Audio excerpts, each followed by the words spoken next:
Welcome, teacher friend. I'm Lori. And I'm Melissa. We are two literacy educators in Baltimore. We want the best for all kids, and we know you do too. Our district recently adopted a new literacy curriculum, which meant a lot of change for everyone. Lori and I can't wait to keep learning about literacy with you today.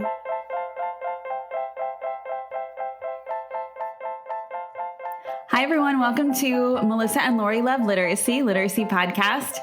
We are here with Richard Gentry today. He is an internationally acclaimed author, researcher, and educational consultant, which sounds very fancy, known for his groundbreaking work in education topics such as early literacy. But the thing we're going to talk to him today that we are most excited about is spelling. We have not talked a lot about spelling, and we can't wait to learn more.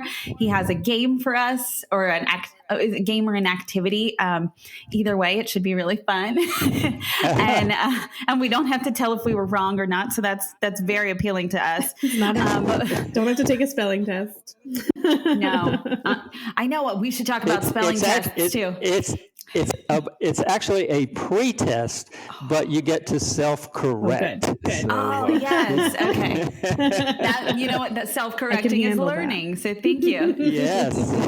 Well, Richard, welcome to the podcast. We're thrilled to have you. You're such fun.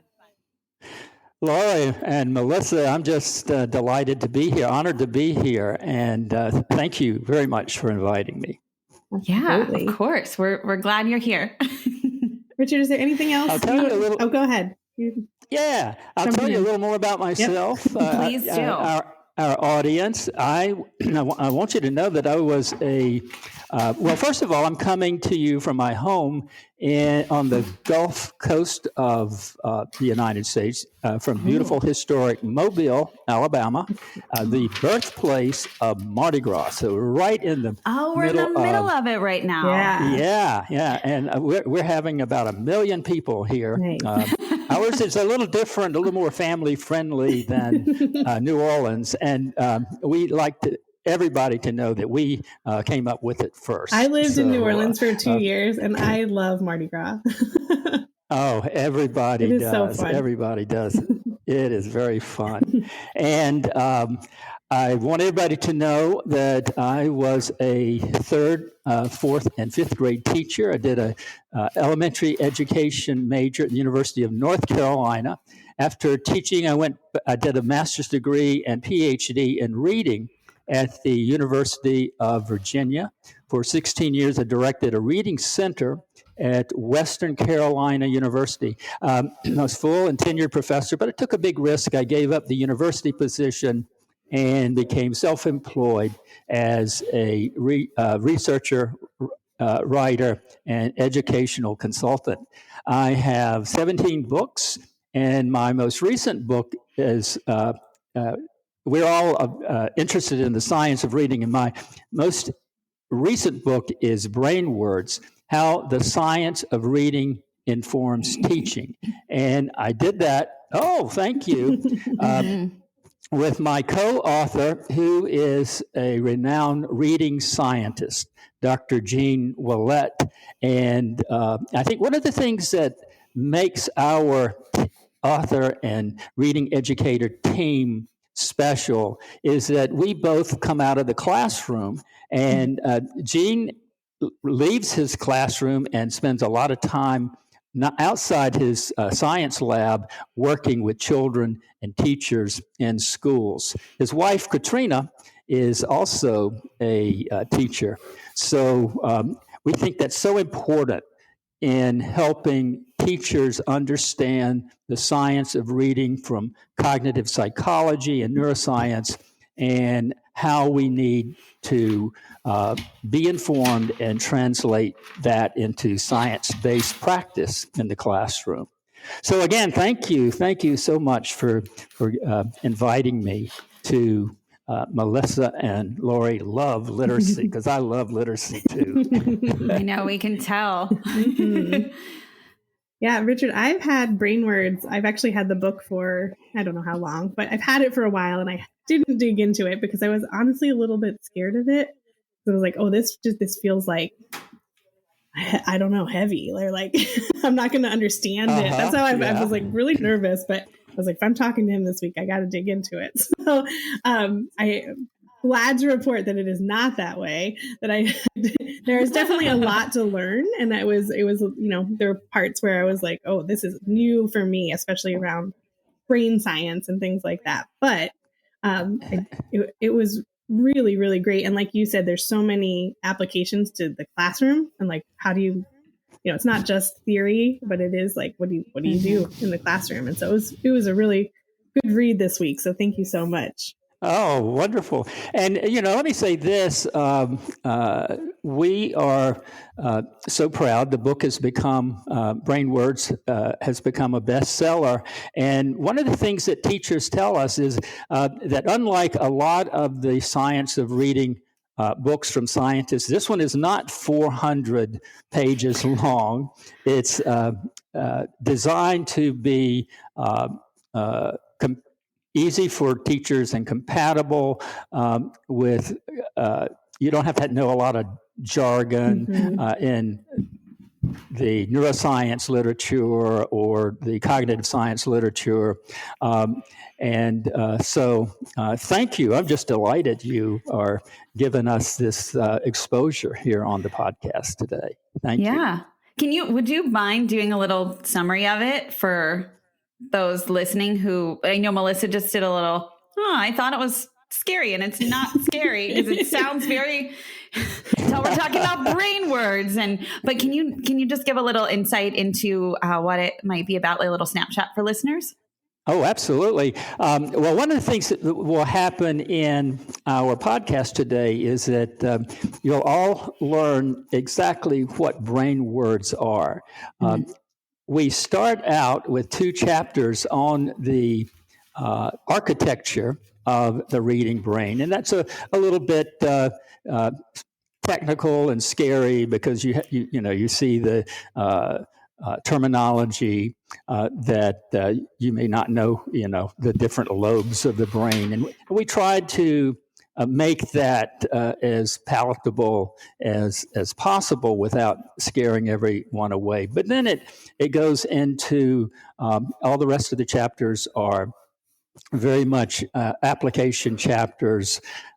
There's a chapter on the phases of invented spelling.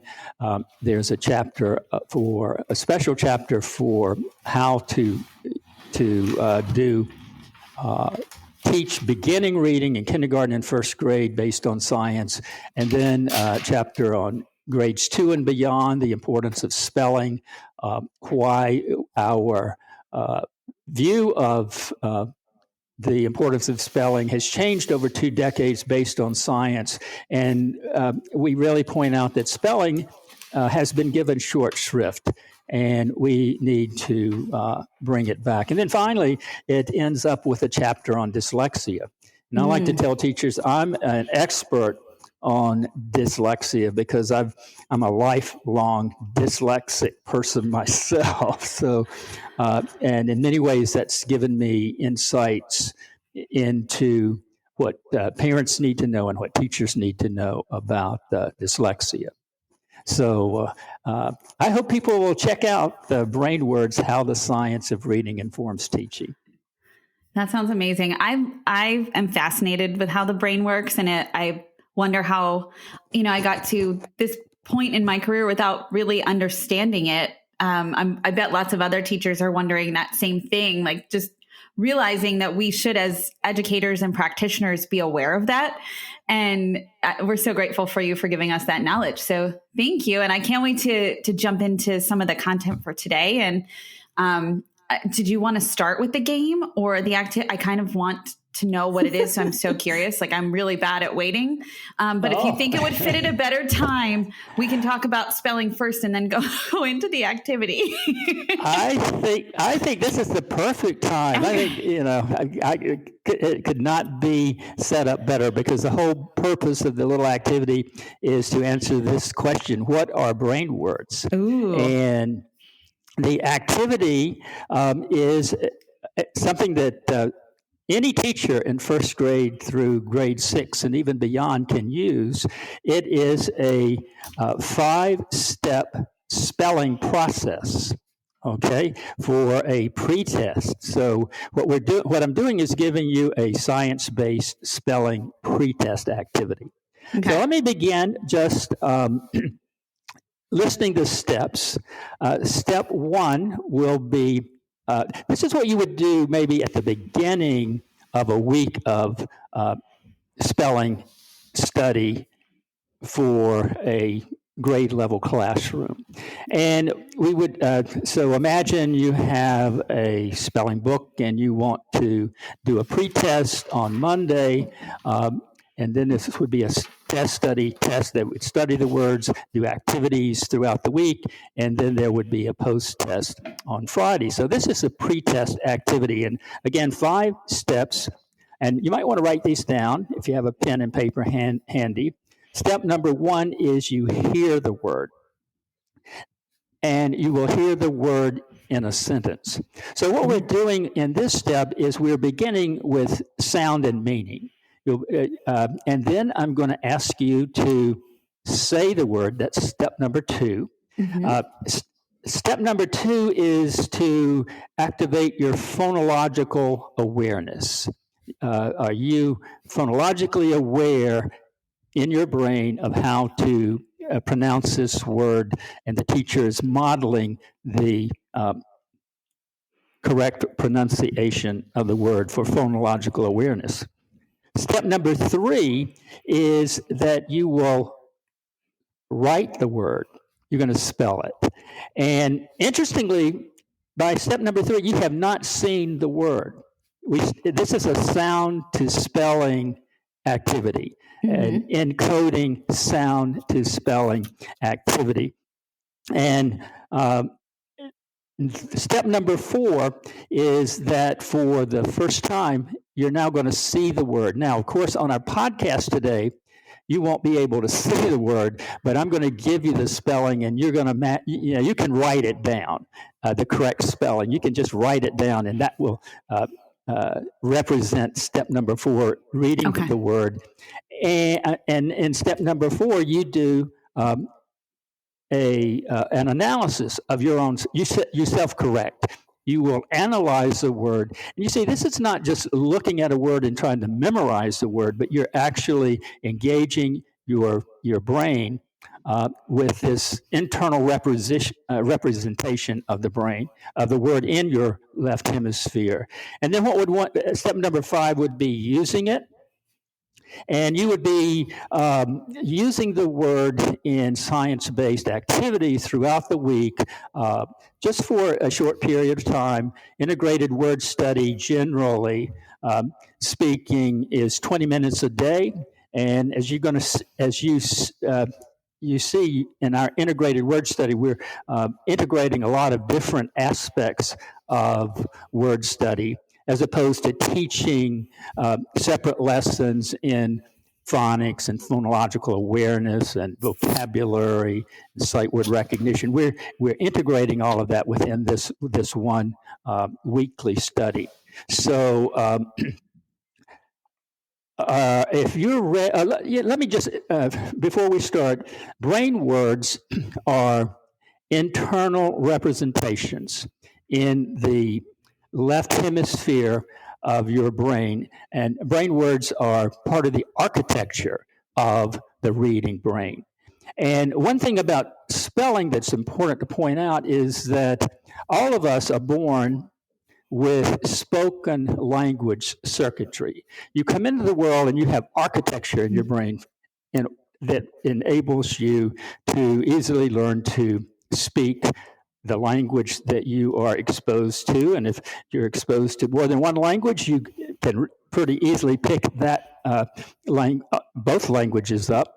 The interesting thing, though, is in contrast, no one is born with reading circuitry. Reading has to be taught.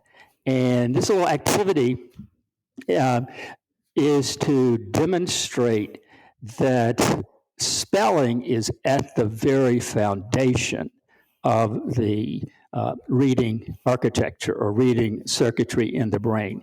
And often you aren't aware that you are using the brain word or the visual representation of a spelled word when you read, because it's in your long-term memory. You have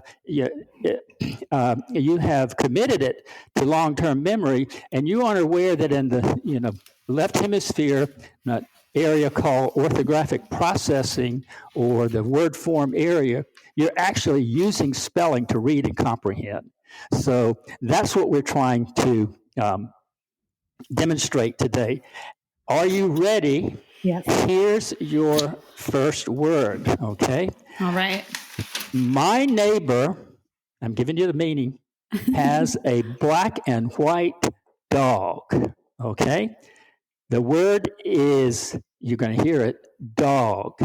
Okay, now you say it, please. Dog. Okay, now I want you to spell the word. I jumped the gun. I did that before. That's all right, because you see, you already knew you had that brain word, okay?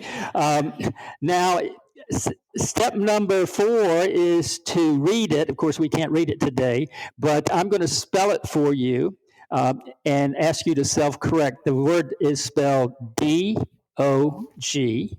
Now you can read it and self-correct. Well, I, am sure, and we already know from Melissa, that dog is a brain word for you. And you had no conscious awareness that you were actually using the picture of dog in a visual image of dog to activate dog for spelling it, because it's a brain word. You're not even conscious that you're using spelling. Mm-hmm. So, I'm really grateful that you chose a word that we knew. I was very stressed about it. Thank you.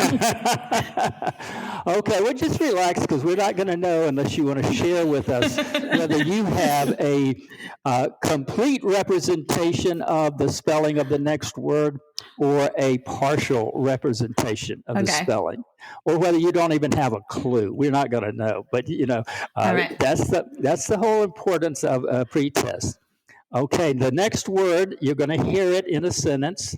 My neighbor's dog is a King Charles Cavalier Spaniel. And the word for you today is cavalier. Okay, now you say it, please. Cavalier. Okay, very good.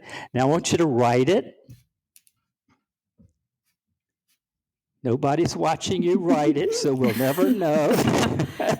We'll be honest with everyone. Okay. And apparently, Lori thinks she has it correct. She's brave enough to be honest. Okay, now I'm going to, step number 4, again, is to read it, but you can't read it until I give you the correct spelling. So you write it down. The word cavalier is spelled C-A-V-A-L-I-E-R,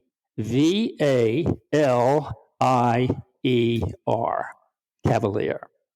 Now you self-correct. Compare your spelling with the visual spelling. Now, integrated word study, which is what we're doing in this pretest, includes developing phonological awareness. So one of the things that one could use is called the syllable chin drop. It's very powerful to spell words by syllables. That's why we teach things like the 6-syllable types. Mm-hmm. And so I'm going to ask you to put your fist right under your chin, mm-hmm, and say the word cavalier. Cavalier. Cavalier. You felt your chin drop 3 times? Yep. Mm-hmm. 3 syllables, okay? Integrated word study also reinforces phonics. For example, cavalier has 3 syllables. The first syllable is a closed syllable. The next syllable is a schwa syllable. And the third syllable is a vowel team syllable. So you see, all of this is really important seamlessly integrated into spelling word study. Spelling word study also includes developing vocabulary, meaning, and grammar. For example, a King Charles Cavalier Spaniel is a noun. It's a small spaniel, but we can extend that vocabulary. Cavalier can also mean a horseman, can mean a mounted soldier. Visualize a bunch of medieval cavaliers coming, up to the French castle. It can also be an adjective. It can mean disdainful, such as an arrogant and cavalier attitude toward others. Or as an adjective, it might even mean offhanded. The very dignified officials were confused by his cavalier manner. So that's what a brain word is. And it's a science-based, very practical activity that anyone who is teaching spelling in first grade through sixth grade and beyond can remember to use. And one thing that comes out of that is the importance of syllable types. It's important in the science of reading that all teachers recognize the 6 syllable types and that recognize that we use those throughout elementary school, even into middle school and beyond. When, as an adult, you learn to spell a word, you see a new word, you should think about it in terms of the sounds and the letter combinations for each syllable. So there you have it. There's a brain words activity. How'd you do? You don't have to tell us. But I did great. You did great. It was fun. I was thinking if I were teaching, 5th grade again, I would call this a game and play it so often with my students. Yeah. And that's the thing that we often don't recognize with the science of reading. There's not any part of it that, in my view, shouldn't be joyful and fun. Phonics study is not about sitting down in a desk with worksheets or, short-term memory of words. It's engaging, really fun word study. And that's how we would like teachers to visualize or think about spelling.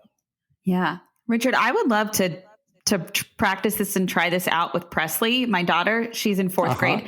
Is that something that do you mind if I record it and maybe put it on social media and tag you in it? Is that okay? Oh, that'd be great. I'd love that. Okay. Yeah, absolutely. I feel like it would really be helpful, and as an example for teachers and educators out there to see this as an accompaniment to this podcast. Mm-hmm. Yes. Yeah. Cool. I love that idea. Yeah. Yes. I won't do it with her doing it in reverse to me because I'm sure she'll want to play the teacher, but we'll skip that part. We'll just do the part where I'm the teacher. I can tell you make it fun for her. So that's always good. Yes. We do have a lot of fun. Can I ask? That was really fun. I'm wondering, I think back to my days in school, and my spelling tests were, this is how I felt them. I don't know that my teacher meant them this way, but how I felt them as a student was, here's a list of 20 random words for the week. And I would spend that week at home memorizing them. I would put them on flashcards. I would have my mom go through them with me, and I would memorize those spellings until that Friday test. And I would get that test back with, which ones I got right, which ones I got wrong. And then we move to the next list. How is this different than what I felt as a student? Okay. Well, what you were experiencing was not based on science, and it really didn't involve any teaching. What I call that is assign and test. Mm-hmm. They give you a list of words, and one thing you pointed out is that the words weren't organized according to phonics or syllable patterns, seemingly random list of words, in too many places where we've not had any science-based teaching of spelling, and in fact, in the last 3 decades, as a result of quite frankly, whole language domination. Sounds like you were in a whole language spelling book. We simply were told that spelling wasn't important, and we didn't need to teach spelling. And so what you were doing on Thursday night when your parents dreaded coming in and having it was Thursday night. Yes. Thank you for saying that. Yeah. Yeah. You were memorizing the words. You were putting the words in short-term memory. Mm-hmm. And one of the things that happens with many kids is that the problem is that if the words are in short-term memory, you're not going to remember them. You have to get those words into long-term memory before they're brain words. And that's why we have this recommendation for a test study throughout the week using different types of activities, maybe 20 minutes a day. And the concept is that you're encountering the words in different kind of activities often enough so that those words by the Friday are transferring into your long-term memory. And you aren't even aware when we, spell dog that you were using the spelling. But that's absolutely how the brain architecture for literacy works. You have to have spelling. And one of the reasons that I'm speaking out about the science of reading is that in so many schools and districts, we've absolutely shoved spelling onto the back burner. Principals say, teachers, you don't need to teach spelling. We have spell check. Just do a test prep activity if your school is worried about the test scores. Teachers tell me all the time that this is what they're hearing. I know. And the problem is that we now know from cognitive psychology and neuroscience that we have to that spelling is at the very core, and that we have to teach spelling. The problem, and we also know from research that spelling in the brain is critical for reading comprehension. So, when you have teachers saying, well, we don't need to do spelling, we need to do comprehension work. Well, my response to that is, if kids can't read words, automatic word recognition, automatic word reading, then they can't comprehend. And so it's just so important to recognize that that we really must, in places where we push spelling on the back burner, or in places where we're haphazard about it. There are a lot of different haphazard things can happen with teachers just pulling words off the internet, or and quite frankly, the spelling component in many of the major reading programs is what I would call haphazard spelling. Too many of those reading programs, they just have too much. They're not very congenial to teachers. There's just too much stuff, and they can't. They're not integrating spelling. They have a spelling lesson, a phonics lesson. Sometimes not even the same words. There's a vocabulary lesson. There's maybe a sight word lesson, and maybe even a spelling component, and maybe even a list of spelling words. But the teacher has to somehow put all that together along with all of that other stuff. And so teachers just need resources for teaching science-based spelling, and an understanding of how important things like knowledge about 6-syllable types, and how important it is for all kids who are learning to read and going up through the elementary grades to be and to know that spelling is very important. Mm-hmm. Yeah, one of the things that you had said previously is that in our pre-call, not on this podcast, so I'll say that the phases of spelling are really shown in children's writing. Is that right? It's absolutely right, and that's one of the important parts of the Brainwords book, Chapter 5, I think, is on early phases of spelling development. And there are 5 phases. Phase 0 starts, it's not a phase, it's 0 because it's often happens in preschool, and it's just wavy writing or loopy writing. That's where my kids son cannot is. Write. Yeah, I was going to say, Elliot is in that phase now. Yeah. How old is he? 3. How old is he? Oh, wonderful. And phase 1 begins with the first time that the child is able to write his or her name. It's a beginning kindergarten phase, and it's called pre-alphabetic because a kid can stream together some letters, but it's not. It's before a child recognizes how the alphabet works, pre-alphabetic, because those random letters don't represent sounds, and that's what an alphabet system is. It's the letters represent sounds. So then at least by the end, by the middle of kindergarten, kids should move from phase 1 to phase 2 in the second half of kindergarten. And this is at minimal. Many kids will go faster than this or beyond that. But they all go through the same phases. And phase 2, second half of kindergarten, is called partial alphabetic spelling. So for the first time, they are beginning to recognize how that alphabet system works, that the letters are supposed to represent sounds, but it's only partial because they don't know all of the letters of the alphabet and all of the sounds that they represent. So from there, they move to phase 3, which in general is very, very important for the first half of first grade. And it's called full alphabetic spelling.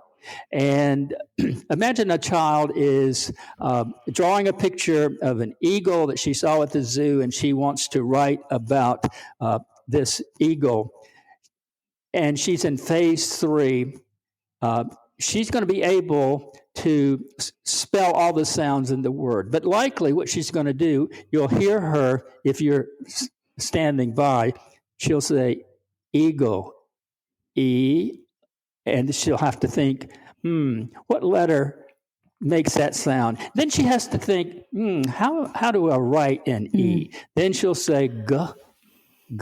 Oh, yeah, that's G. She'll write a G, and eagle, O, and maybe come up with an L. So eagle, E-G-L, is a phase 3 full alphabetic spelling, full alphabetic because it spells all the sounds.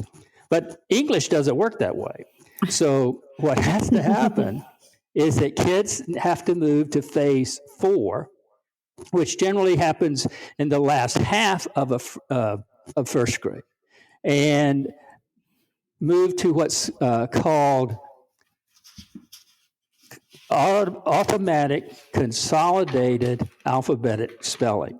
So what they do is they consolidate letters into chunks, like syllable chunks. So eagle in that phase might be spelled E-gull, G-U-L. And that's a tremendous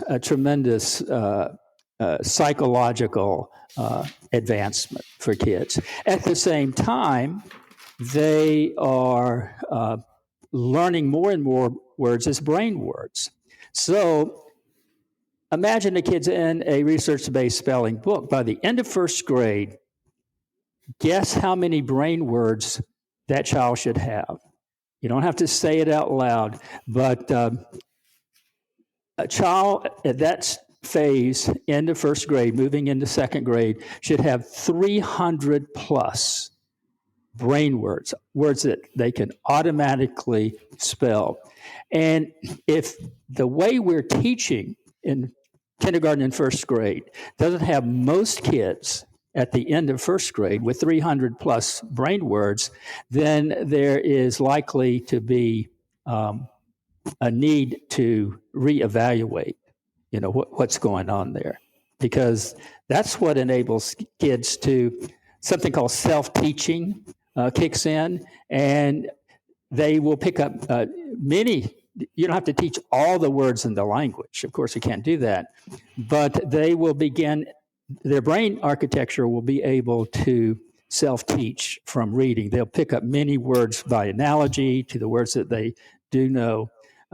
So there, that's the important work that I have done in all my career, and many others, including folks at the spelling folks who came out of the University of Virginia, and also very important work in automatic word reading, coming from a separate line of research, the research done by Linnea Erie, which has been so powerful in leading the science of reading. And here's a quote from Linnea Erie. She says, "Poor spellers do not develop into skilled readers. Spelling instruction must remain an important goal of teachers and schools." So important that we recognize that. She also says it's clear that students need explicit spelling instruction as well as explicit reading instruction. And what she's talking about there is decoding as well as phonics and encoding. Yeah. And what she's also talking about there is that that part of instruction for early kids, the importance of these phases, shows that acquisition of reading architecture is reciprocal. That is, the phonics helps the spelling, and the decoding helps the spelling, and the encoding the spelling helps the reading. And in fact, many kids do learn to read, learn to decode by going through these phases of invented spelling. So many kids will learn to read by going through these 5 phases. And I was going to ask you, it's very fun, and it's. Yes. I was going to ask you about those phases. I went through the letters training pretty recently, and we talked about Erie's word reading phases. And they, I mean, when you talked through the phases of the spelling, it sounds like they're very, very similar. They're absolutely aligned. They're exactly the same thing. Yeah. Now there are some alternative theories of how spelling develops, but this work, based on Gene and my work and others, and based on automatic word reading, based on Linnea Erie's work, which has dovetailed two lines of research, different lines of research, dovetail, are literally supported by hundreds of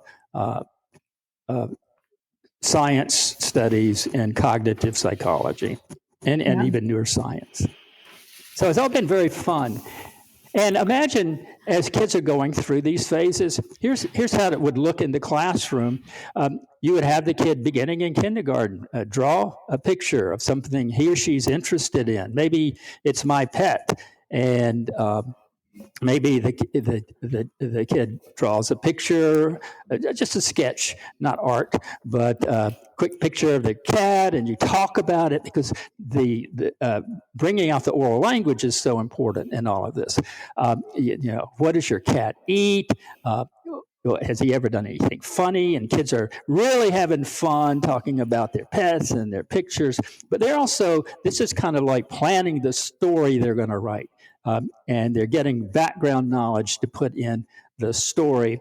And then they, at one of these, whatever phase they're in, they write the story. And then there's another step. Another step is to have the teacher do the publication of the story.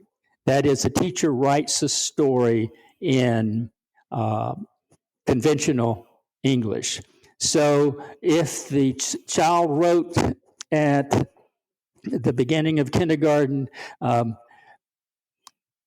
this is Buzz, the teacher would write under it in correct spelling, this is Buzz, and the child would learn to read back his or her own story, and they're thrilled to do that. Look, it's easier to read because they wrote it. They have the background information for it. They're using their own language, and it's just a fun and joyful way to learn to spell without having to do anything with worksheets or memorizing or driving your parents crazy because they have to call out all those words every Thursday night. Whoops. Let me readjust my mic there. Can you hear me okay? Oh, yeah. Yeah, you're good. Oh, good. I have a question about thank you for... Sorry, why? Oh, sorry. No, it's okay. I just wanted to say thank you for giving that practical example. And thank you for naming too, that the other ways to teach spelling were really not effective because they land in the short-term memory versus the long-term memory. So I appreciate that being called out very much. And I know that it brings up some things for me that I used to do, when I was a teacher. I remember my first couple of years doing some of that stuff that might have landed in the short-term memory. So thanks for giving me tools to use with my own child now that will help land those words in the long-term memory. So thanks, Richard.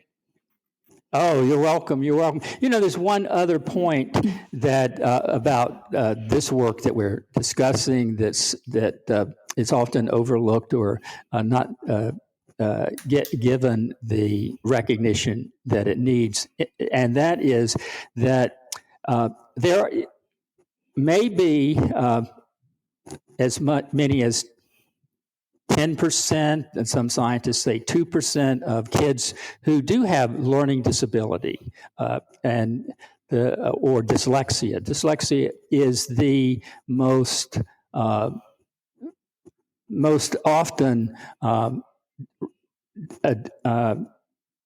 learning disability that there is for reading. Mm-hmm. And the thing about these 5 phases is that you can detect dyslexia if you're watching for the phases as early, even maybe kindergarten, but for sure as early as first grade. And that's so important because that's all about early intervention. So those red flag symptoms of dyslexia can be recognized much sooner. Too often, kids aren't for learning disabilities aren't identified until 3rd grade or 4th grade, and that's just too late. Mm-hmm. We need early intervention. So I always call spelling a dyslexia-specific intervention. Mm-hmm. So important that we pay attention to spelling. I want to make sure we get to Melissa's question from a minute ago, but can you share a couple of the red flags that you might see in the phases? Like if I'm a teacher, what might I look for as I'm going through those phases with my students, and what should I look for as they're writing? Well, one thing you would look for is if they are in fact going in the phases that I described, from phase 1 to phase 2 to phase 3. In phase 3, suppose you have a child who is all over the place. That is, you see some phase 1 spellings, you see some phase 2 spellings. What you should see is the dominant strategy that they're using. So if you look at a lot of phase 3 writing, the dominant strategy should be that they are doing full alphabetic spelling. But if you see a conglomeration, then that's a red flag. And also, it shows us what to teach. If you are working in first grade with a first half of the year, you are, there's certain patterns that no matter what reading program or phonics program you're using, there's certain patterns that have to be taught. For example, the CVC short vowel pattern is probably the most important pattern in English. Children normally will not spell that correctly in phase 3 because short vowels don't sound like the letter name that they're trying to spell. And another one is the long vowel that syllable that ends in a V in words like no, go, or me, he. All of those are words that we should be seeing spelled correctly by the end of phase 3 as kids move into phase 4. And if those aren't brain words, then that's a red flag. Another red flag is how many words they're spelling correctly and how much they are struggling to get those words into long-term memory. If you have kids who are in phase 4, there should be many more words in a 2-page piece of writing, or 1-page story. Many more words should be spelled correctly than incorrectly. And so there, again, that would be a red flag. Other red flags would include things like how the kids are pronouncing words. Are they showing phonological awareness, for example, or are they having when they articulate certain words, do they mix up syllable sounds, aluminum or aluminum? Are they mispronouncing it paschetti instead of spaghetti? Those can be red flags as well. So it's so powerful in showing teachers what they need to teach, and recognizing early on that kids who may have some processing difficulty with both sounds, letter sound correspondence, decoding and encoding. That actually kind of gets to my question, which was good. I was the steps you took us through are pretty simple. Like as a teacher, I'd be like, yeah, I could do that tomorrow with my students, right? But I think the hard part is knowing which words. And I was wondering if you had any practical advice of like where do you go for the right words to use for your students? Yeah, that's such an important question, and it's what I've been doing really all my career, and that is providing teachers with a grade by grade spelling book curriculum. And so, if you're skeptical about that, go to a research-based spelling textbook. You can Google my name and you come up with one, and look at the table of contents, and you'll see how very specific the words and also the lessons are for 20 minutes a day of spelling instruction. And it really is what we have not used as a result of whole language domination in many schools. Ken Goodman, for example, in What's Whole in Whole Language, a very powerful book, said kids don't need to spelling books. He said, use that money for good children's literature. Of course, we want good children's literature, but that notion of whole language has been debunked. Now, I can talk about whole language. I was part of the movement. I studied with the late Ken and Yetta Goodman at University of Arizona. I studied miscue analysis, the 3-cueing system. Have tremendous respect for all of the contributions whole language brought. Respect for teachers and equity for children, good children's literature, all of that's so important that came out of whole language. But here, 3 decades later, based on new cognitive science and neuroscience, there are things that we really do need to look at. I mean, after all, after 3 decades, shouldn't we be doing some different things, especially in light of the fact that so many of our kids, a third of the kids, can't read proficiently at 4th grade level. There's something wrong. Mm-hmm. There's something wrong with that system.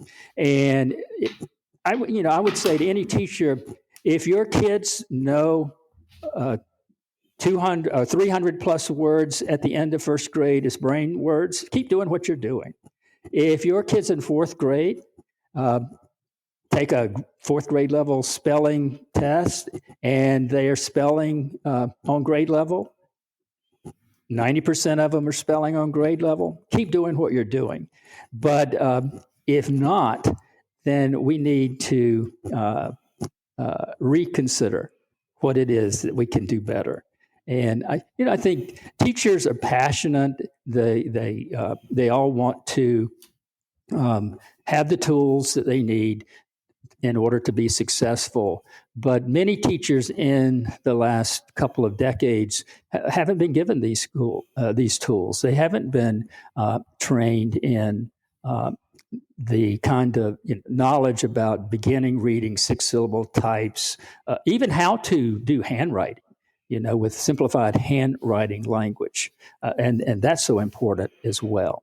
So it's good, powerful work that we have ahead. Yeah, and I feel like it's work that has clear answers. There's like this, or at least clear strategies, clear ways. This example that you provided to us today, with the activity, the way that you've shared in your book, what are brain words, if anybody wants to learn more about that, and the direct connection between the phases of spelling and the word reading phases. There are very clear ways to approach some of these things that we have questions about as educators. So we're super grateful for your time today. I know we were coming to a close, and we'd love to hear your advice for educators out there in the trenches doing this good spelling work. Well, my advice is just keep passionate and about what you're doing. We're so recognized as of COVID how very important essential teachers are.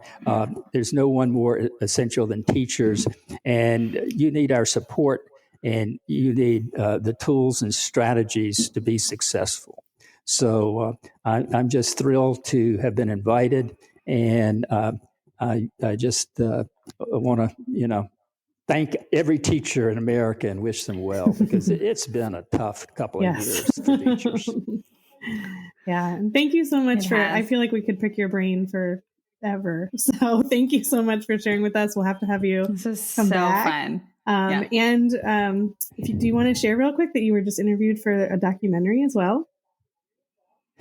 I was just in New Orleans to interview with a very important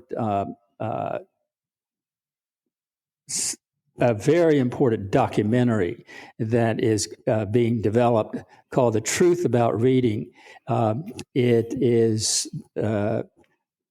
being produced by a famous Hollywood producer, Nick Nolte, and is supported by 2 very powerful foundations for reading, the John Cochrane work. John Cochrane is the guy who wrote The Teacher Who Couldn't Read, and it's an incredible book.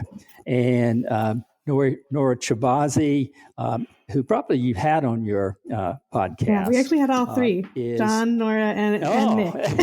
They all came on together. Teachers may be familiar with their work. Her foundation is Literacy ELBI. EBLI. Yep. EBLI. Evidence-based literacy instruction. Yeah. Yeah. literacy instruction. Being a dyslexic, I'm terrible with acronyms. That makes sense. But I would recommend that all teachers who are listening to this just Google the Truth About Reading trailer. Yeah. And the trailer's out, and they can get a view of what's coming up. And it's very heart-touching and hopeful about how we can change things in America and beyond to make literacy available for all children, and especially powerful for kids who are struggling.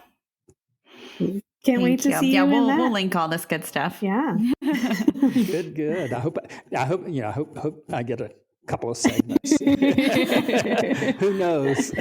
We'll put in a good word for you. Thank you. Good.